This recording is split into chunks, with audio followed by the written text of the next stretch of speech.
I was 18 years old when I got married. So, syempre kapag ka ikaw pala nabigyan ng responsibility ng maaga, lahat gagawin mo eh. In fact, nasubukan ko rin maging taxi driver. Nasubukan ko rin mag-shoe shine. Lahat papasukin ko basta importante kikita. And at the same time, basta legal, ethical at wala akong tatapakan tao, definitely gagawin ko lahat. Alang-alang sa family ko. Yung wife ko nagtatrabaho sa people support. So, ako naman nasa bahay lang, gaalaga ng mga bata, hatid sundo. And kung may racket na pwedeng racket sa Baguio, yun, gagawin ko. Nagbabay and sell ng kung ano-ano. And at the same time, pupunta ng bilyaran, baka manalo sa bilyar, pwedeng pambili ng pagkain man lang.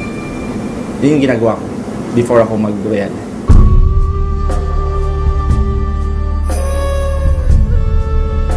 Yung wife ko naman, well-off yung family nila. That's the reason kung bakit din ako na-inspire dun sa mga in-laws ko. Dahil nga, kahit pa paano okay yung buhay nila, sabi ko, hindi pwedeng habang buhay, wala na lang mangyayari sa buhay ko. Dapat may mapatunayan ako sa kanila. The reason kung bakit ako lumalabas everyday, it's because of yung pamilya ko. Tititigan ko sila, ito ba yung gusto kong buhay para sa kanila? Gusto ko yung maibigay yung the best na buhay para sa family. Talagang nagdasal na ako kay Lord. Sabi ko, Lord, bigyan mo ako ng break. Bigyan mo ako ng isang opportunity na pwedeng mabago yung buhay ko. At pag nabago yung buhay ko, pagka ako nagkaroon ng break sa buhay ko, ibabalik ko rin yan sa tao. So, yun yung nung dumating si Royal. Actually, ang una kong tinignan nung pumasok ako sa Royal, yung nag-invite sa akin. So, na-inspire ako sa kanya. Tapos, pinunta niya ako dito sa Manila. Kinausap ko si Pres at saka si Chairman. Sabi ko, ibang klase yung management. Ibang klase yung vision nung may-ari. Ibang klase yung mancom ng Royal. Yun ang nakita ko sa Royal Business Club. Yung integrity at credibility ng may-ari at ng management. Ibang klase yung determination ng presidente at chairman. So kung determinado yung may-ari, mas, kumbaga, mahahawa ka eh.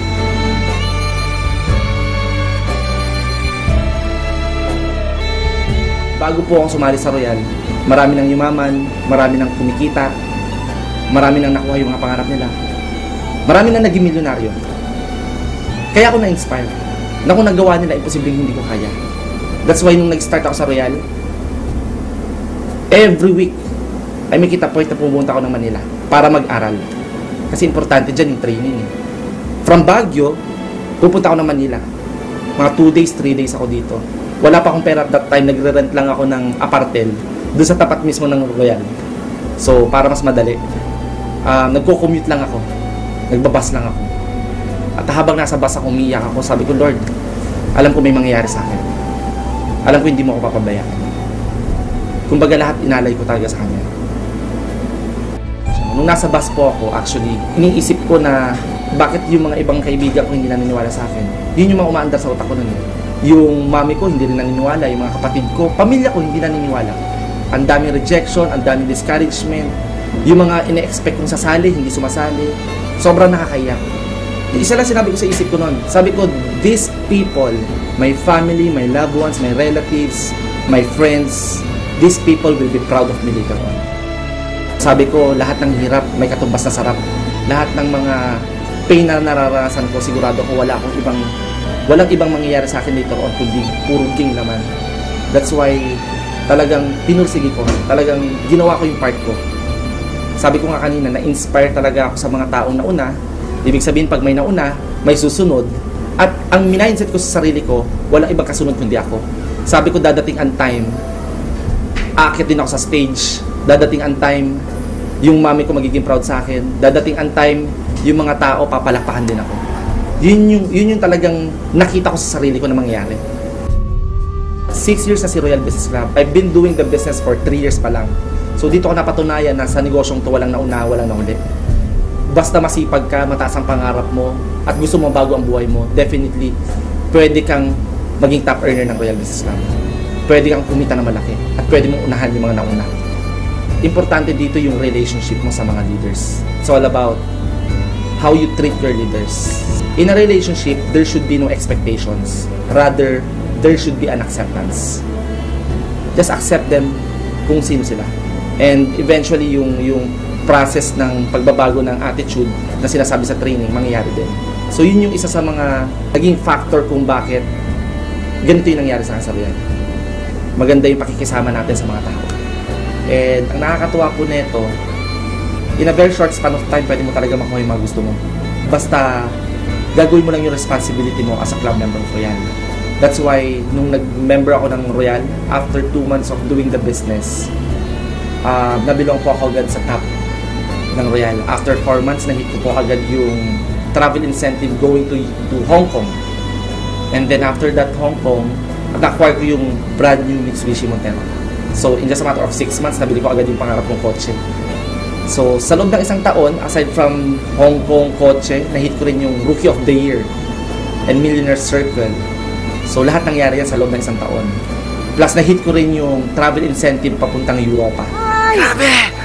So 9 countries naman yung inikutan namin doon. So on my second year naman, na-acquire ko na tong condo unit ko.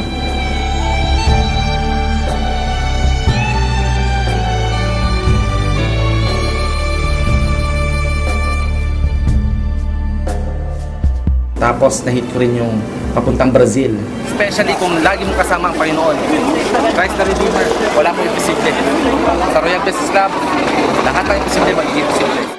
Nakakatuwa dahil bukod dun sa mga accomplishment na nakuha ko in my life, yung mga pag-aaral ng mga anak ko, napunta ko sila sa magandang eskwelahan. At May 2012, na acquire ko yung ultimate dream car ko, yung Audi R8.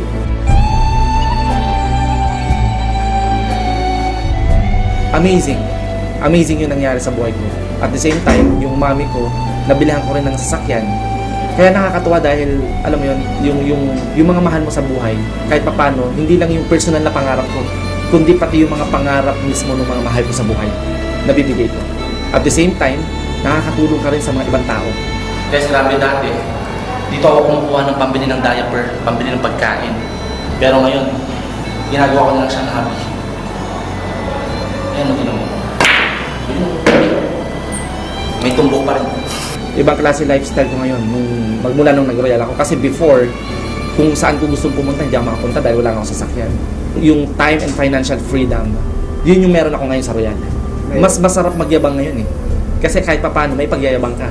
Unlike before, ang meron lang talaga ako yabang. Yabang lang eh. Pag tinanggal mo yun, walang-wala na ako eh. Pero nung nakita ko si Royal Business Club nga sa buhay ko, sabi ko, grabe, dito ko papatunayan yung yabang ko. Na meron ako patutunguhan sa buhay ko. Mabuti na lang nasa tamang kumpanya ko. Kasi kung hindi ako nasa tamang kumpanya, malamang wala rin mangyari sa buhay ko. Hindi ito ibang kumpanya eh. This is Royal.